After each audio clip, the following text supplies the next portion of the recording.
Hey folks, Dex here. I got something a little different today. I have a review of some 3D printed terrain that I picked up off eBay. This was from a shop called, I believe it was called Powered by Spoon. And this was the Apocalypse City Ruins terrain set. And you can see we got a couple large pieces here, a couple 90-degree stone walls, and a bunch of these little low walls that could be used for any number of things. And you can even put these together, kind of arrange them in a way to make a building foundation or larger structures, things like that. So I'll show you here. So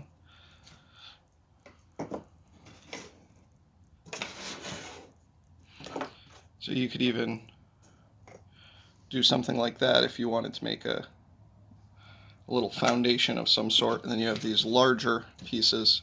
Now, I'd actually gotten these for a 5th edition game that I'm running, but I actually realized after I got them that they would work pretty well for Dust 1947 as well. You could use something like this here for blocking terrain. These could easily be used as low walls, and they actually fit pretty good on the map itself. You have lots of little low walls that you could use to add to different locations. So, now, these are 3D printed, and you can see if I can get this to focus in here. You can actually see the printing lines, but honestly, it's only really noticeable on some of these rubble bases. And I feel like once you paint it up and you put some, uh, some flocking or dirt or whatever you're going to put around in that rubble area, it's probably not going to be all that noticeable. But now for everything here, I believe it was, I'm not 100% sure, but I believe it was around $20 for all of these pieces of terrain. I think it was 22 actually for all of those.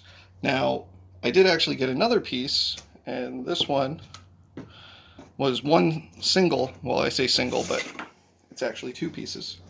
It's a two-story building right here. So this was the two-story castle ruins. And on a dust mat, pretty much 1 by 2 squares, and this top portion comes off, revealing the inside.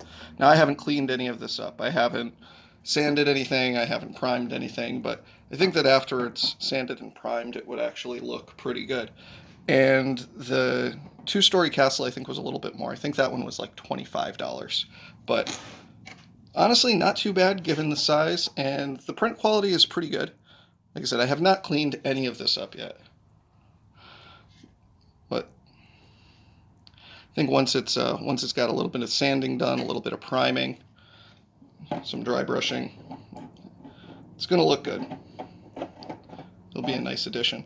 There are actually some little holes here that line up just like that and get that to stay. So yeah, these as I said, I think that it was called Powered by Spoon was the eBay listing that I saw these under. And if we move some of this stuff out of the way, you can see how we can kind of set it up. You can see how you would be able to use this. So, yeah. Then these larger ones could be used as like blocking, line of sight blocking terrain. If you wanted to use it for a game like Dust, or as I said, really any RPG, you're going to be able to adjust these any way that you want. So, but yeah, I'm happy with the purchase. I got quite a bit for the amount that I spent, and particularly this castle here, the two-story. That's that one's going to come in handy. And these, like I said, what I liked about these was that they're pretty varied. You have these two different large pieces, and you can arrange them in different ways. I mean, if you really wanted to, you could make like a gatehouse or any number of things that you could use this for. And these smaller pieces, like I said, I really like the fact that they could be arranged something like this if you really wanted to. Knock the camera a little bit there. You could use those for low walls or building foundations, and once they're lined up next to each other, they seem to fit pretty well. So, but yeah, that's just a new acquisition that I got, and like I said, I'm pretty happy with the build quality and the print quality. There are a few small spots, like I said, like here. You can see a small spot where it didn't quite cover, but again, once these are cleaned up and primed and painted, it's not even going to really be an issue. So, all right, well, that's it for that, and hope everybody's having a good day and get some gaming in.